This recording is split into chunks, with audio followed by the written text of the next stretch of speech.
You are listening to the Music Ed Mentor podcast, where we help music educators to build, manage, and grow thriving school music programs and have long and happy careers.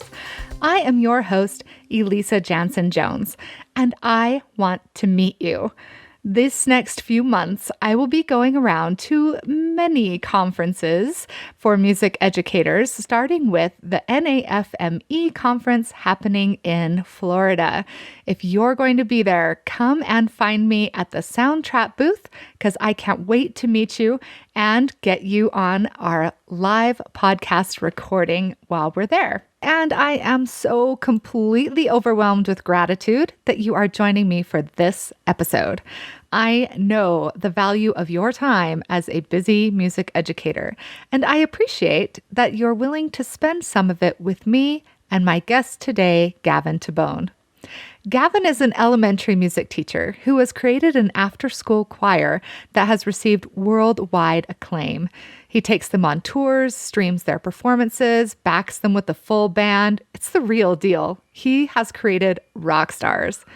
When I learned about Gavin, I was so excited, but I had so many questions. How does he get that many kids to travel? How does he pay for that? Or for backing his professional band? How did he get so much attention so that they performed at Austin City Limits Music Festival just a few weeks ago? How does he keep the kids engaged? And how does he recruit? That's why I just had to bring him in and get him to share his secrets so that if you too would like your choir, band, orchestra, ensemble of any kind to get a little more attention, maybe you could use some of his tricks. Remember, with more attention, you're basically establishing your own advocacy platform.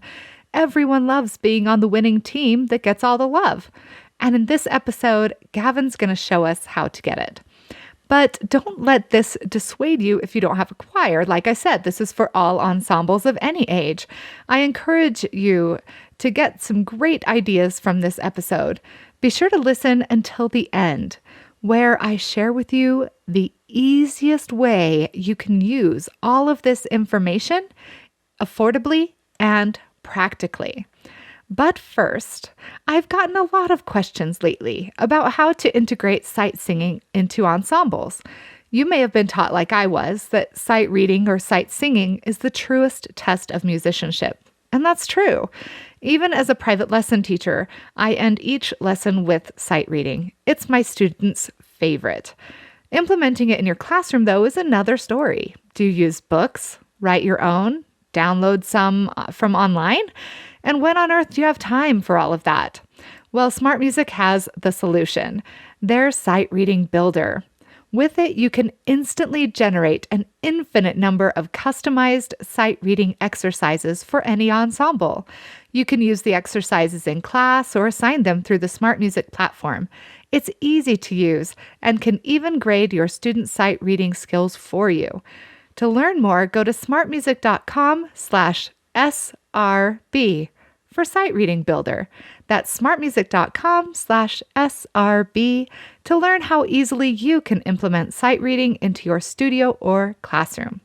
Now, let's take your ensembles global with Gavin Tabone. My name's Gavin Tabone, and I'm the director of the Barton Hills Choir in Austin, Texas. And I also teach music at Barton Hills Elementary School. And how long have you been there? 10 years. And what would you say is like the best thing that's happened to you in those 10 years? I would probably say the traveling that we're doing now is probably the most exciting thing and we've done a lot of great things over the 10 years, but what we've done the last couple of years, really exciting. And I've always wanted to travel with the kids in the group and perform outside of Texas, and we're doing that now. And where have you been taking your choir? We've been to Wyoming and New York and Chicago. Those are the three big ones. We've also, gone to Dallas, and then we also play all over Austin. But the three main out-of-town spots are Wyoming, Evanston, Wyoming, Chicago, and Brooklyn, New York. Very nice. And can you tell us a little bit about your choir, the age of the students, and are they in school, after school? How did you get started with it? All that kind of stuff. So the choir is third grade through sixth grade. It kind of gets more intense as you get older. The traveling choir is sixth graders. So in third and fourth grade, they do a few shows during the school year at the school, in our cafeteria, on our stage in our cafeteria. They also perform a couple shows around the town. We have a tree lighting, very big tree lighting at our city. And in fifth and sixth grade, they get to start to do things like Austin City Limits Music Festival and South by Southwest. But sixth grade is when they do all those shows, but that group gets to travel. And we rehearse. Our normal rehearsal is after school on Tuesdays, and I pretty much rehearse with whatever group has a show that we're working on. So for example, early October is Austin City Limits, and only the fifth and sixth graders perform on that. So I'll only work with fifth and sixth graders after school during the official choir rehearsal up until those shows. And then after that, I have a few weeks until the Halloween concert at the school, and that's third and fourth graders.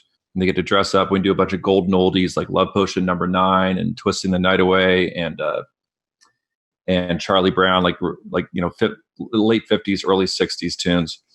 So I only work with them in October. And then in November, I work with the fifth and sixth graders again, for whether it's a show out of town or it's a show we perform with the Austin High School Glee Club once a year at the Austin High Performing Arts Center.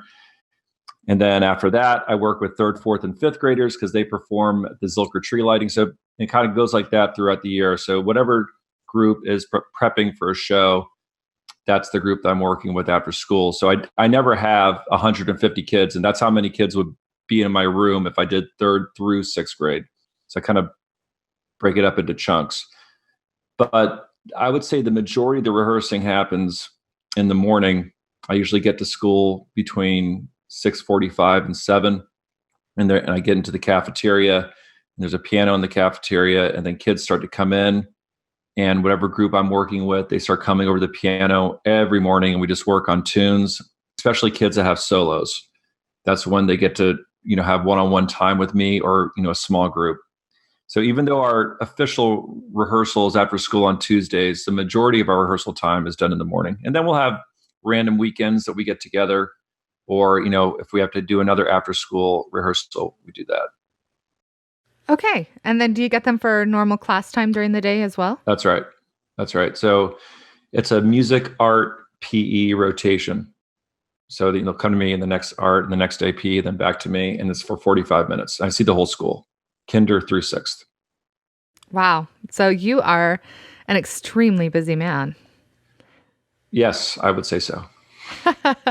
So what made you decide to do this kind of extracurricular work with programs and taking your kids traveling and stuff like that? It's certainly, it's not really required for your curriculum. What made you decide to go for that? Well, I think it started, I've been with the district for 20 years. I was at a school called Palm Elementary from 99 to 2009. And early on in my career at Palm, I started writing songs for the choir. And we made a CD, and this is back in 2002, 2003. And not as easy as it is now to make a CD. So it took us some time, but we got a CD out there, and we made about 100 copies. And we had a CD release at a coffee shop. And one of my parents had a media contact, and he sent out a press release. And next thing I know, at our CD release, we had pretty much every single Austin news organization there. And it was kind of mind blowing. And after that, we got started, we got asked to play ACL, South by Southwest, all these great gigs from that one show. And it kind of just snowballed into this choir that was not only doing my tunes, but we would also do, I started incorporating some classic rock, some golden oldies, because we were accompanied by, and we still are, local Austin musicians, local working rock musicians. I think, was it early 2006, I got contacted by the Today Show, and Al Roker does this thing called Al Roker Lends a Hand. And once a year, he goes to a nonprofit.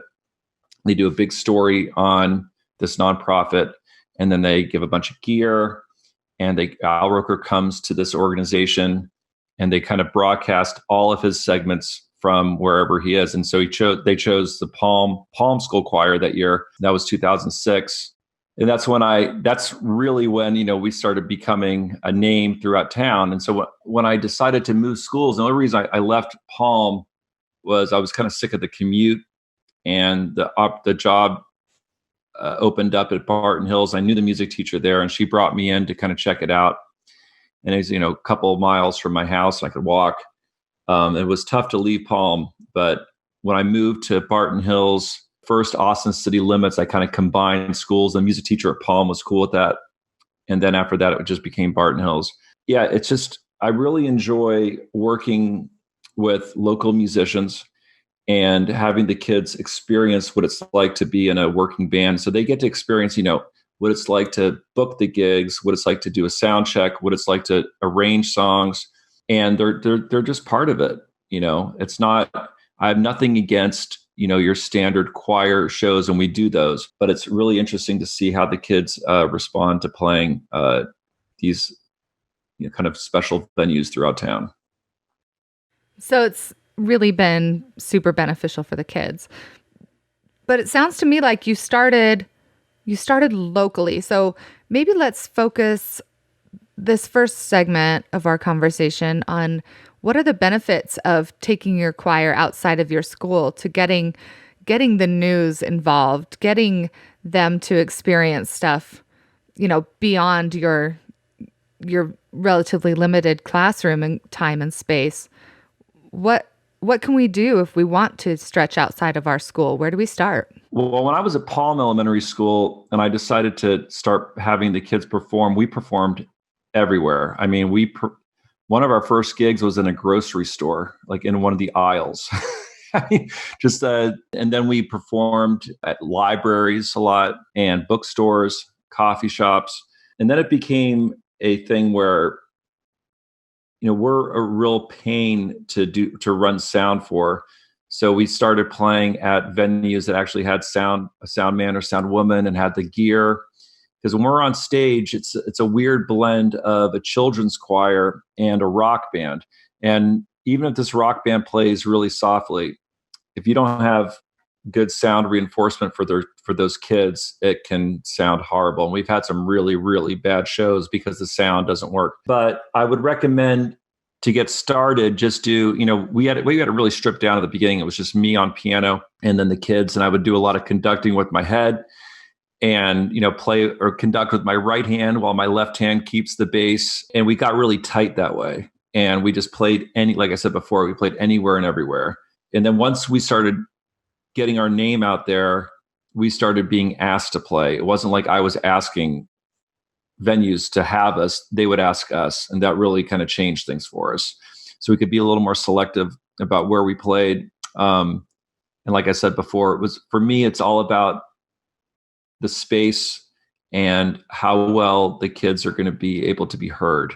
And that's usually our number one problem, is the sound at venues. It's very tricky. And I know because the drummer for the choir, who's been with me since Palm, I'm thinking 2002, he's actually a professional sound person in town. And we run sound when we're just, doing a show at the school. So we know how challenging it is. Yeah, that's really something that we don't tend to consider as much. It's easier to get choir kids around to different venues, but not if they can't be heard. It's not a valuable experience for them or for the audience. So what if we can't travel outside of our school? Do you do a lot of live stream? And if so, how do you do it, and how do you leverage that? So the live streaming is a recent thing for us. I think about a year and a half old. We discovered a company called Sling Studio, and I'm not a paid representative for them at all. I just love it so much. What it allows you to do, we have all these great cameras, but these cameras aren't able to live stream. So basically you buy a Sling Studio setup and you put these transmitters on top of your good cameras. And then let's say you have 3 cameras going. Sling will send that video to a hub, and then the hub will send all those angles to an iPad. And, I sometimes have a kid running the iPad, and when we live stream, he or she will be able to switch angles on the fly. With our Facebook audience, I think we have about 23,000 followers on Facebook. I tell the kids whenever we live stream, it's like performing for 20,000 people. Because, even though those 20,000 might not be watching it then and there, they will eventually sometime after that. And I like it because it's our rawest expression of our sound. It's not like one of our videos where, we record on Pro Tools and I can tweak it and I can get the sound exactly like I want. When we perform live, that is what it's sounding like. So it's a really honest expression of our music. Wow, that is huge, but you're absolutely right. I don't think we can take for granted how many people could be watching in person or in replay, especially with Facebook Live, how when you come on, it notifies all of your fans that you're going live. Right. So yeah, that's super cool. What a great way to leverage it. Have you been leveraging your local celebrity for advocacy reasons or funding? Have you done any of that? You've created this connection in the community and this sort of rapport for your school. Do you leverage that to be able to travel more or have better stuff? Okay, so the way that the gear works, I run a choir camp every summer for 1 week, and I charge, and it's private. As far, I keep that money. I have to pay the school I have to rent my own room out, and I have to pay for the insurance, and I have to pay for my staff. I usually have 2 or 3 teachers that I pay, and I have about 100 kids. And I would say about 50 to 60% of that money that I make at camp, and I put that towards gear. And this is not gear that the school owns. This is gear that I own, but I only use it for the choir. And that's pretty much how I've been able to get this gear. But you don't have to have these high-end cameras, the high-end recording equipment to do what I'm doing. You can do it more stripped down and still be successful. As far as traveling, the district is pretty strict about how you fundraise. So we're allowed to do 2 fundraisers a year, and they're 10 business days each. And you have to sell. So we do our choir shirts. I'm wearing a choir shirt right now, Barton's choir shirt. If you look at our videos, you'll see the kids wearing them. I sell these shirts twice a year. You have to sell them at school, and you have to show your receipts. And they're very strict about it, and I understand why. And we put that money goes towards our travel. And then we are able to accept donations. And in the memo of the check, it has to say choir donation. That check is made out to the school. And because of Facebook Live, not because of our Facebook page, we've been getting a lot of just donations from people throughout the country that are big fans of the choir. That's really helped a lot too. That's awesome. Why do you think your choir is so well received on such a national level? 2 words: Grateful Dead. So a couple of years ago, we started covering. I think a 3rd grader came into my room, and he knew. I'm a fan of the Grateful Dead. I wouldn't consider myself a Deadhead. I've seen them a few times, but I have a Grateful Dead poster in my room. And a 3rd grader came in. This is about 3 to 4 years ago. And he told me, Mr. Tabone, in my guitar class, I'm learning a Grateful Dead song. This is in front of everyone in the room. I had about 20 3rd graders in my room. I asked him which song, and he said, Touch of Grey, which is probably the Grateful Dead's biggest mainstream hit. If you were asking Deadheads, they would not say it's their biggest hit, but that was the one that was on MTV. And I love a good challenge. So right then and there, I decided to see, we listened to it in my room, and I arranged it, and it just worked. I love songs that have a good form, a good structure, especially a bridge. And so we sang it, and then I had a show a few weeks later with the 5th grade choir, and we did Touch of Grey, and I shot video. We didn't live stream, but I shot video. I edited it down. Then I posted it straight to Facebook. And one of the good things about the Grateful Dead is they actually encourage that kind of thing. Most bands, and I do this, I actually got permission from the Beatles publishers to post. So that took some time to do. But with the Grateful Dead, they actually encourage. They have a competition called Dead Covers Project, where you post something on YouTube or Facebook and hashtag it Dead Covers Project, and then there's a competition every year. Anyway, we did Touch of Grey, and I posted it on our Facebook page, hashtag Dead Covers Project. And a couple of days later, one of the guys in my band said, "Have you checked the views on Touch of Grey?" And I looked at it and it was like up to 100,000 views. I'm like, what is going on? Then I clicked on the shares, and the Grateful Dead, the official Grateful Dead page, had shared our video, and it just blew up from there. And then we did Ripple, which really exploded. All of a sudden, with those two tunes, we went from having maybe 200 followers on our Facebook page to like 10,000 in a matter of months. And then we started doing more Grateful Dead tunes, enough to put out a CD. And then we put out a second CD of Grateful Dead tunes. So I would say the majority of our fans are Grateful Dead fans, and they've been great and extremely supportive. But that's not all we do. No, that's so great though that you're able to make that connection with them using the social media platform. Everybody says Facebook's evil, but I don't agree. There can be positive things coming out of it too. Depends on how you use it. That's right. Exactly. It's all about your priorities and your focus. Right. So how did you go about getting licensing to be able to record and distribute and stream all of this stuff? Did you go through ASCAP, or did you contact publishers directly? Well, like I said, Grateful Dead, you don't have to worry about that because they encourage that. Now, when we put music on CDs, I use a company called harryfox.com. And that's a publishing company, and it's really easy. You go on, you search the song you're looking for, tells you how much you need to pay for the amount of CDs you're going to make, and we always do that. And it's not as expensive as you would think. Now, with other, like the Beatles, for example, we do a lot of Beatles tunes. And when Paul McCartney was here for Austin City Limits last year, we like to feature songs from the headliners at these festivals when we play at them. So I decided to arrange the entire, it's called the Abbey Road medley. It starts with "You Never Give Me Your Money" all the way through the end. It's pretty much the second side of Abbey Road. And I wanted to, now you can just post it on YouTube, and YouTube now has an algorithm where it will per view take money and give that money to the songwriters, but Facebook isn't like that yet. So you can get into a lot of trouble for for posting it, embedding that video directly to Facebook. That's why you see a lot of people on their band page post a YouTube video. Now, the problem with posting a YouTube video is whenever you have someone have to click more than once, you're not going to get the views you want. That's why it's always best to have that video going embedded straight onto Facebook.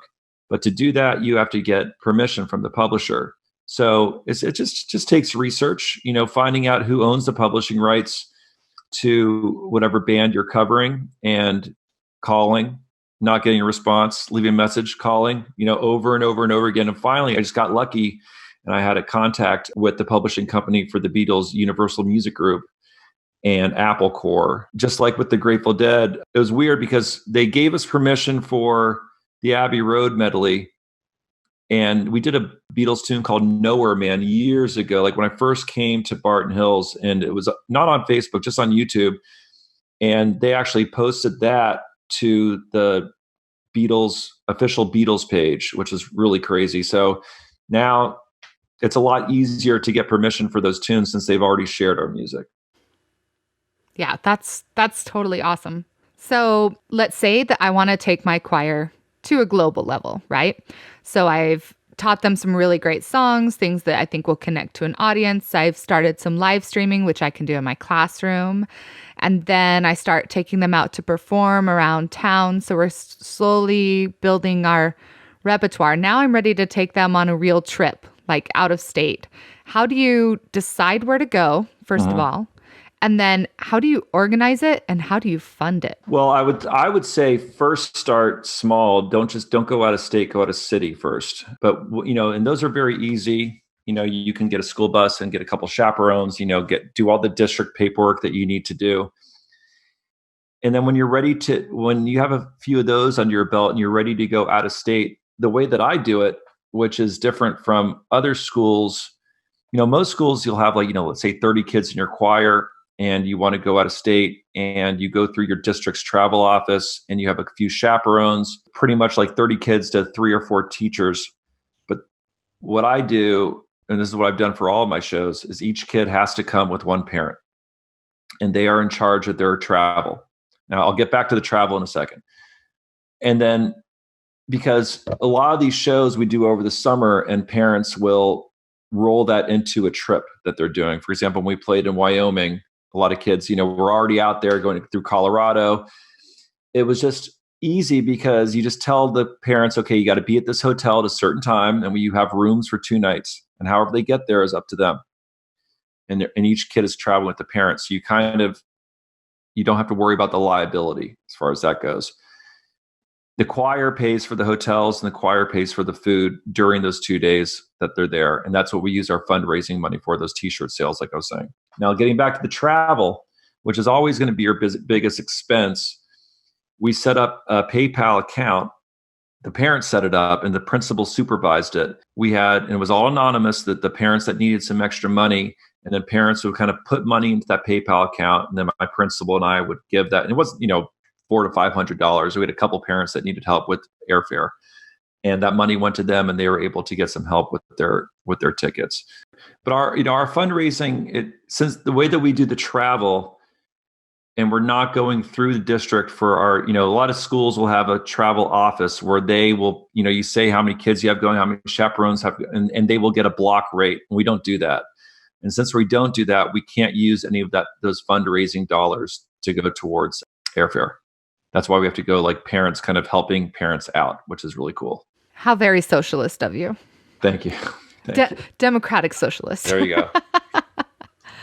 Very nice. So you sell t-shirts. That's about your only fundraiser. That's right. You take and private donations. And private donations. Very nice. So any other tips for us if we want to, grow, or if you want to talk about recording your group, miking your group? That might be really great to share with us. Well, we try to put out a CD every year. We use donations to pay for the CDs, whether it's paying Harry Fox for the copyright for the tunes or actually making the CDs themselves. And then we are allowed to ask for stamps.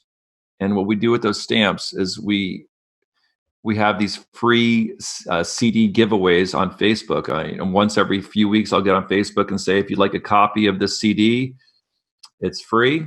Just message me your address and I'll send you a CD. And I've sent out thousands of CDs that way. It's time consuming, but they're free. And the way that they're free is because people send stamps in. It's kind of funny. Like I'll go to my mailbox in the teacher's workroom, and I'll have all these envelopes of stuff with stamps. I use those stamps to send CDs all around the country and actually around the world. I've sent some to Europe.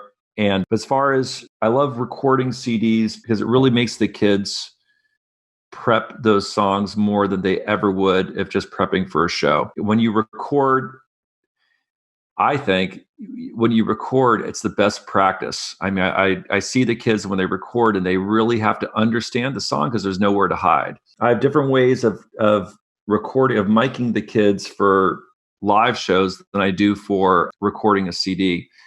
Usually when I do a CD, a song on a CD, I'll do it in small groups. I'll get maybe, we really only do 2 parts, sopranos and altos. Very rarely we'll have a third part. But let's say, I'll record the sopranos first.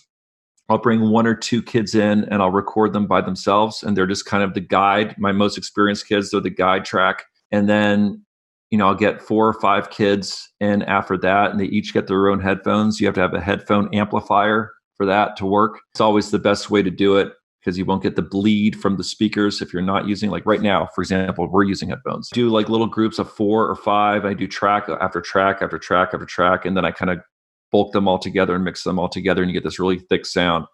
Every now and then I will bring in, 40 kids into my room, put them on the risers and put a couple microphones. But if you do that, you have to have something for the kids to sing to. So I might only have the piano very, just loud enough so the kids can hear it, but not loud enough that it's going into those vocal mics too much. And you get a great sound that way. I would just say to experiment with your different recording techniques. Yeah, I love that you do it track after track. And there's enough people these days that have access to recording studios, even if you have to tap into your Facebook friends like that. And I know a lot of libraries now are putting in media centers where you can go and do some recording, whether it's recording yourself reading a book or even recording a podcast or recording several people singing and stacking the tracks on top of each other. Right. Layering them. Yeah. And you really don't have to have that much money to get started.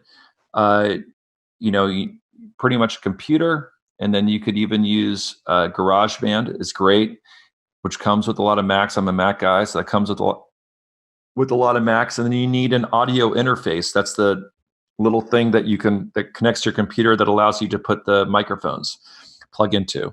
I mean, it gets more technical than that, but you can buy a decent one for under $200, and then you can rent a microphone, or you could just buy one, and you can. There's ways of doing it where it doesn't cost that much money, and you'll be amazed how much the kids love hearing themselves and how they get a sense of ownership of those tunes once there's like the physical CD, or even like making a video of them recording it. Most of our videos that we put out, if you watch them, it's a blend of silly B-roll stuff, the kids playing outside, but most of it is them actually in my classroom recording it. And I like to show my audience that process. Yeah, I love that you kind of blend the two aspects of it together. My students love when I take video of them. Mm-hmm. We don't show it to anyone else. We just do it as an assessment in the classroom. Right. But yeah, gosh, it sure gets them to engage, especially when you're like, okay, we're going to be recording. They really do their very best performance. So even if you aren't planning on exploding your choir onto this kind of national stage, it's still a great opportunity to just whip out your phone and record them and see absolutely how different they can be. So how do you pick where to take them on tour, to get back to the tour thing instead of the recording thing? As far as out of town, our first one, we just got invited, through our Facebook page. There was a festival in Wyoming called the Evanston Bluegrass Festival.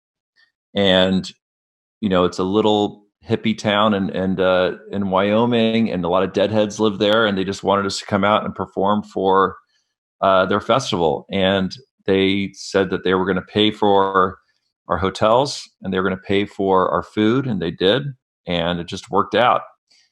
And then I just, honestly, it's through Facebook that we just get pinged every now and then for us to come, and basically I tell them, if you want us to come out, it's work. It's not like bringing, a 4-piece band out, a little rock band. This is a big endeavor. You got the parents, you got the kids, we're not easy to mic. And that usually gives them a moment of pause. And then if they really wanted to make it work, it can work. But to answer your question, I don't really pick the places. People ask us to play, and if it works out, it's worked out. That's how it's worked for the last 4 out-of-town gigs we've done. So you're putting a lot of little kids' faces on social media, right, and on video. Do you ever have, legal issues with that? I know at my school there's a do not photograph list. Do you get them to sign releases or model releases? How do you handle all that legality? So all of the above. So on the registration cards, on the back, they have a media release, but I don't just do that. A lot of venues, a lot of shows that we play that video themselves, that they'll have media releases. But for the choir, at the beginning of the year, I send out a long explanation of our social media and how it works. I tell them, if you're not comfortable with your child being on our videos, let us know. I can reposition. I can do some fancy editing. It will not jeopardize his or her experience or opportunity to do solos. But we haven't had that problem. The parents are really into it, and they know I never use names. If you listen to our live streams, maybe once or twice by accident, but, never a last name. But, we don't use names. My principal is an administrator on our Facebook page. So we both monitor all the comments. And then on YouTube, I have it set up where a comment can't be posted unless I approve it. And that's been very important. Yeah.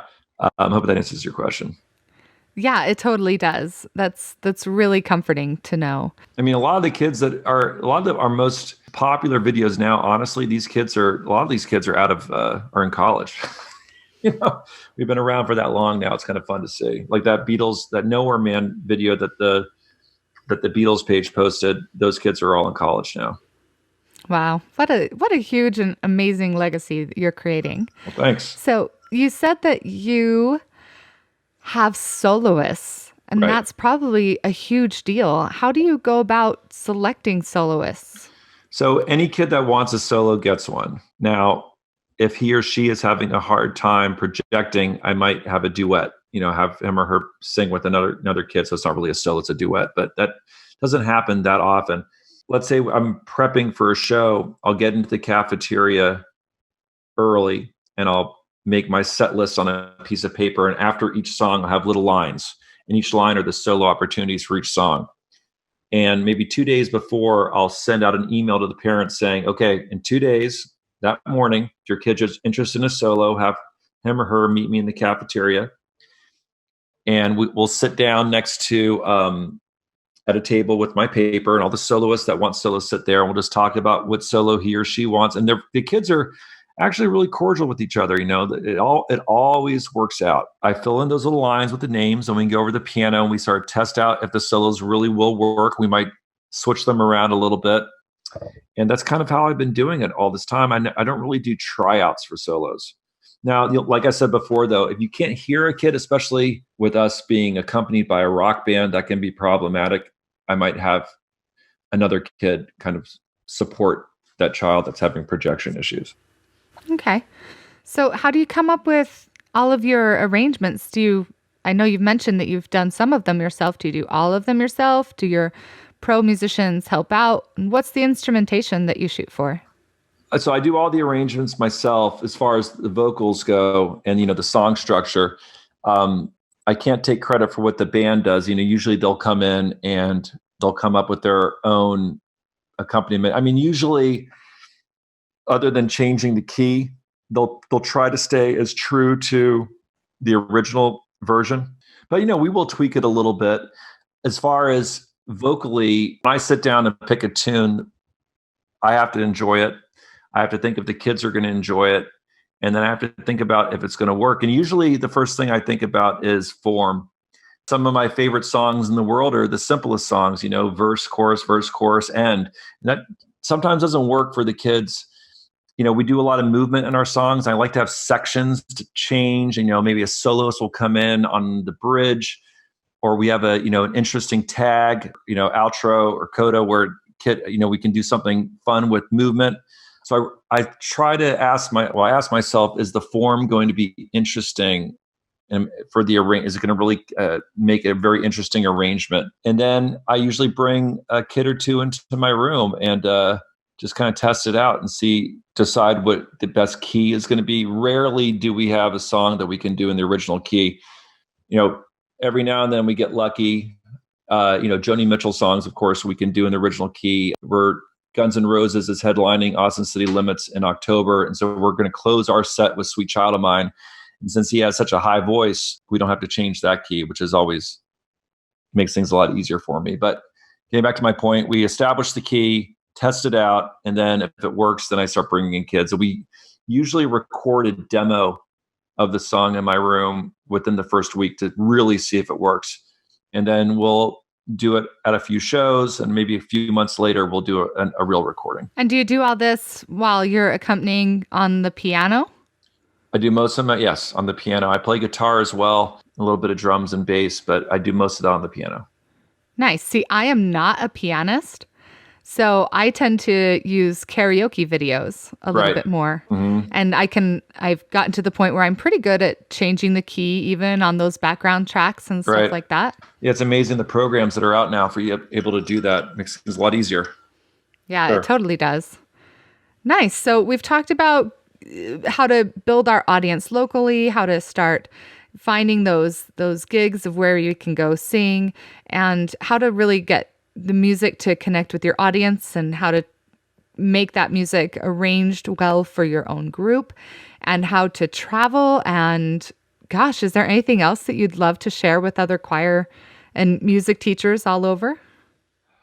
I would just say it doesn't need to be rock. It doesn't need to be pop. Doesn't need to be country. It doesn't mean basically you can decide, since it's extracurricular.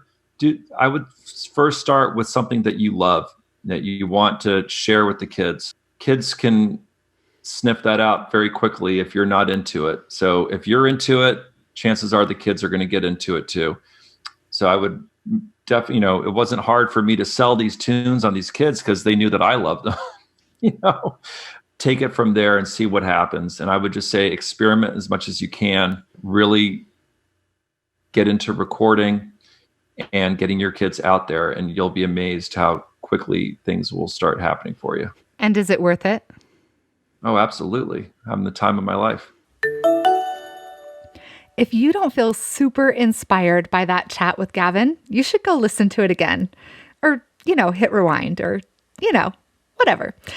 You can access all of the links we talked about, plus a free checklist of all the things you need to remember as you start doing streamed performances and out-of-area travel by going to smartmusic.com/blog and entering podcast in the search bar.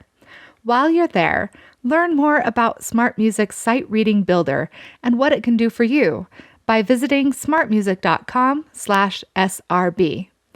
Now, as I promised, the easy and affordable way for you to get some attention for your ensembles that requires zero travel. Remember that not only does expanding your performance opportunities bolster your program's legitimacy and importance, it's great for the morale and rapport of your program. It's a way to show your administration that you are willing to go above and beyond for your students, to give them unique and inspirational experiences, and to showcase the amazing work that you are doing.